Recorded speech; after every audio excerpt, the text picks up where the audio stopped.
This is the Turf Zone Podcast, your central information and news hub, bringing together professionals from turf associations across multiple states to share things to help you and your business.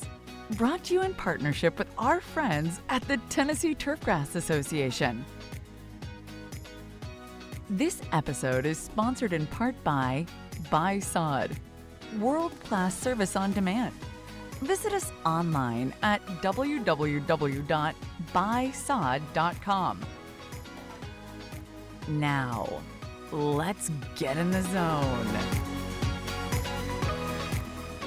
Welcome to the Turf Zone.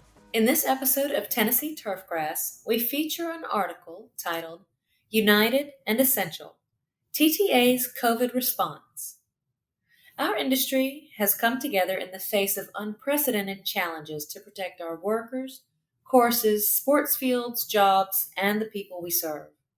So many of you have made quick changes and adjustments to create safer environments, and we are proud of the hustle and innovation of our Tennessee Turfgrass professionals. Take a look at how we've adapted to keep our state's turfgrass managers working and successful. What adjustments have you made to operations during this time? We have cut out all overtime, and people that can work remotely have been asked to do so until further notice. What safety measures are you taking to protect yourself, your staff, and others who use your fields and facilities? We have to wear a face covering at all times when on campus, unless we are in our private office. We have increased the number of hand sanitizer stations throughout campus. We have also purchased and distributed multiple style masks to all employees. What advice or encouragement do you have for TTA members in this challenging time? Do whatever you can to remain essential. I am doing things a turf manager would not normally do. Removed 364 bikes on campus, doing inventory of items students left behind, etc. If a layoff is coming, I would hope they see value in an employee who is multifaceted and can and will do tasks that may not be associated with everyday maintenance, but are necessary to get through tough times. Jim Brosnan, Ph.D., Associate Professor, Turfgrass Weed Science, the University of Tennessee. I certainly have been proud of what I've seen both from an advocacy standpoint in defining our work as essential to staffs taking a leadership role in implementing distancing procedures to facilitate operations remaining open. The joint letter to Governor Bill Lee's office that was spearheaded by TTA helped ensure maintenance operations, particularly on golf courses, were declared essential such that work could continue during the stay-at-home order. The association showed real leadership in submitting a single document signed by TTA, TGA, TGF, Tennessee PGA, and TVS-TMA. This is one reason that supporting an association like TTA is so important. From a university standpoint, the first major change was obviously moving all classes online. UT mobilized this process fairly rapidly, and while I'm sure there were a few bumps in the road, the process was successful from what I've heard and seen. Like many of the other turfgrass operations in the state, we've been tasked with becoming more intentional with scheduling work at our research farm in order to keep social distancing a priority. This has taken a little while to get accustomed to, but all of our turfgrass research programs are moving forward normally. Probably the biggest hurdle the turfgrass program faced in light of COVID was how to handle our annual field day event in August.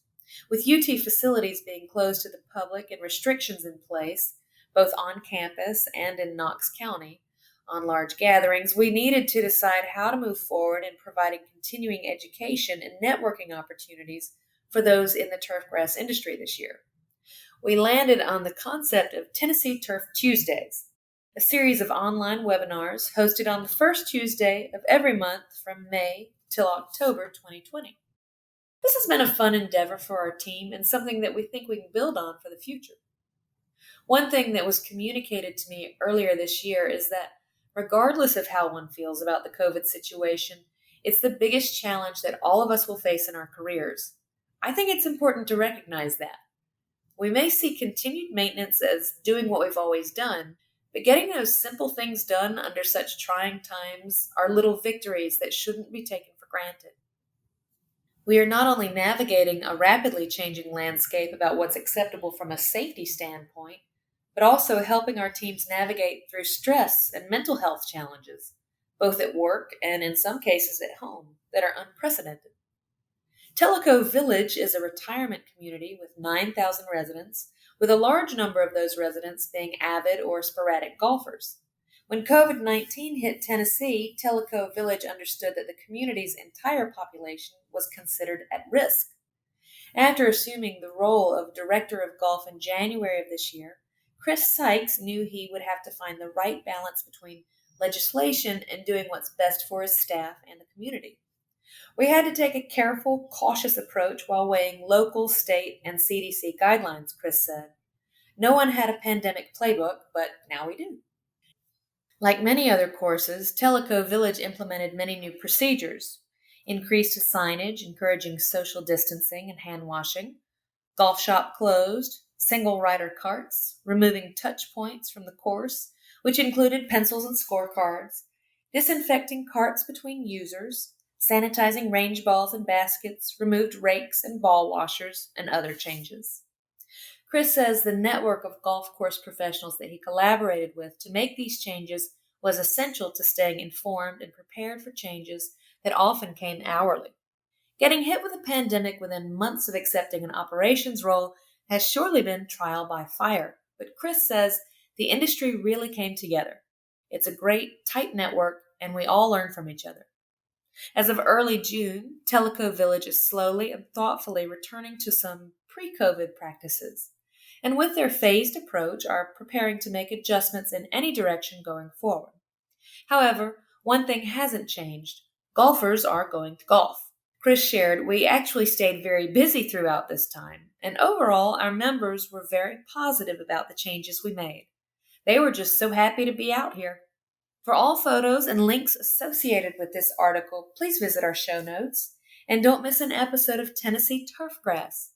Subscribe at Apple Podcasts, Spotify, or wherever you get your podcasts. You can also visit us at theturfzone.com.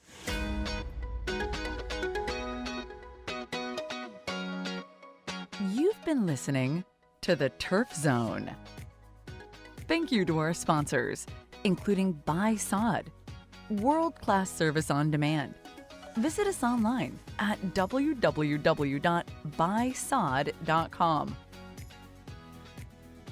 For more episodes of The Turf Zone, visit theturfzone.com and subscribe on Apple Podcasts, Stitcher, or your favorite podcast app.